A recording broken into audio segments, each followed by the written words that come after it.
This is Candy. She fell in love with Max. He's so cute.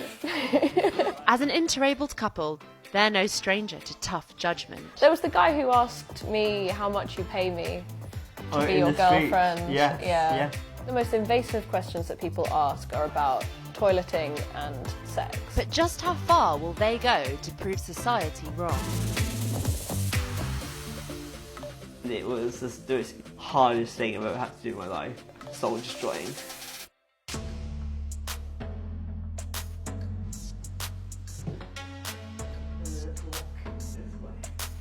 We met that typical story of the PA and the disabled person fall in love.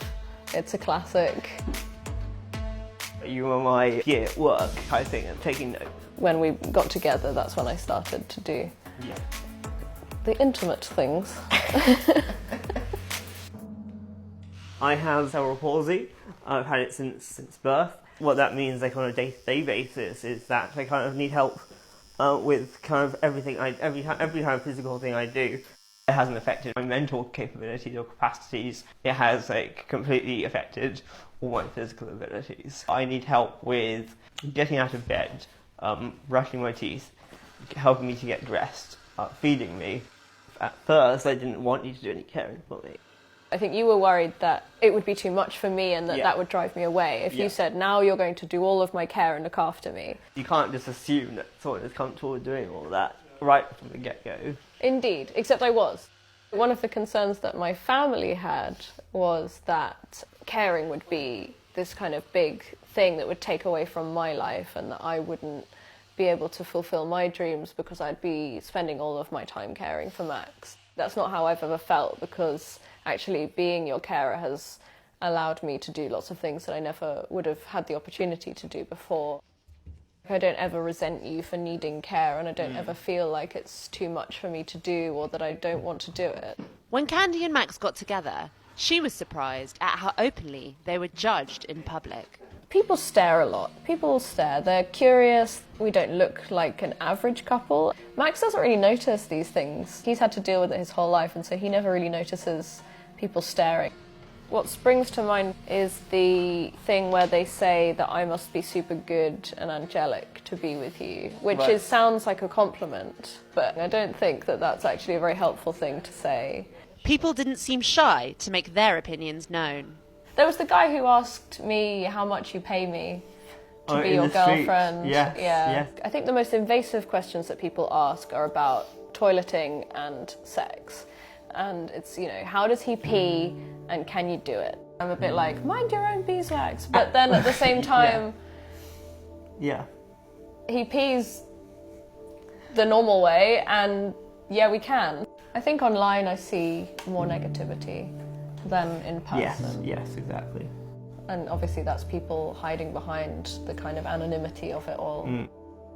It was clear that people were not happy with what they were seeing. In India, one of the people in the airport was like, "Are you two brother and sister?"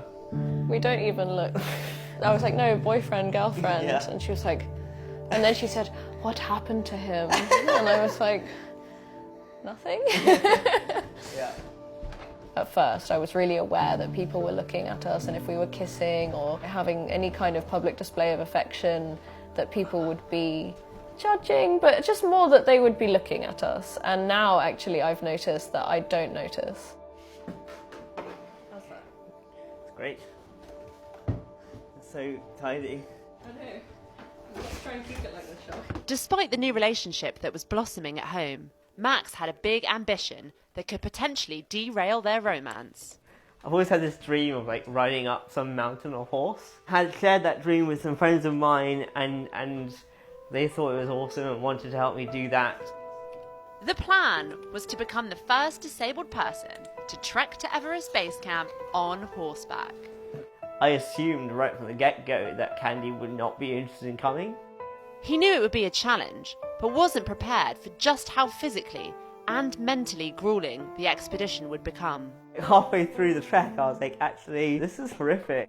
There's one day in particular where it was absolutely hellish. That's a good one. I'm looking like I'm dying. I think that's the second day of Everest. Yeah, we nearly gave up. What made that the hardest day was the horse kicked me 4 times, it rolled with me on it, and it was the day that basically I had to climb like what would have been normally like a 2-3 hour trek for like everyone else, and it would turn out into like a 6-hour trek for me because I was doing so much walking up what seemed like a never-ending hill, and it was just this intense, painful, hardest thing I've ever had to do in my life. Like, it was soul destroying.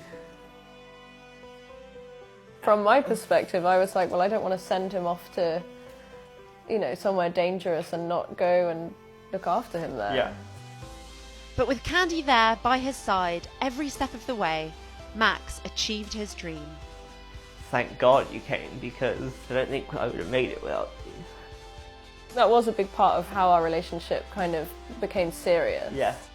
I'm incredibly proud that we as a team collectively got through all those days that were all incredibly tough.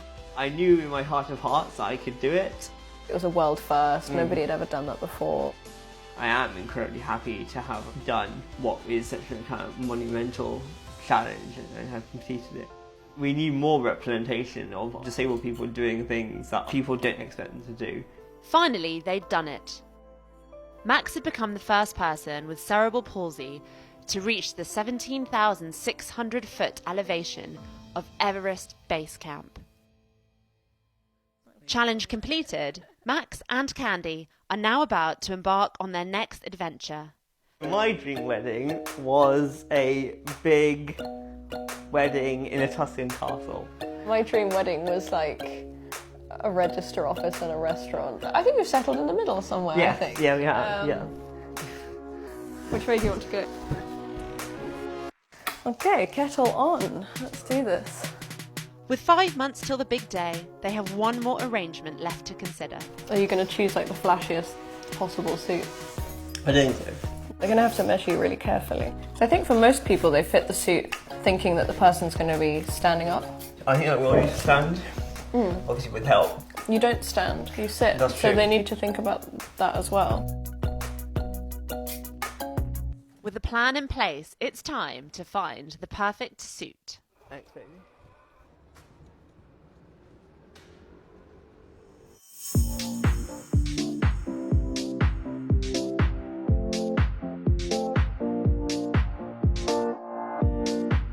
As you can see, I've already started preparing something Yes. here. This is the peak. Yes. Chest 98 and the waist 103. You're not symmetrical as a person. Well, nobody is. Should you check with the front? The back's clean. Back is clean, yeah. Okay. Alright. With your linen shirt, you look a bit like a pirate. Measurements are done. Thank you, that was really good, guys. Well done. There you go.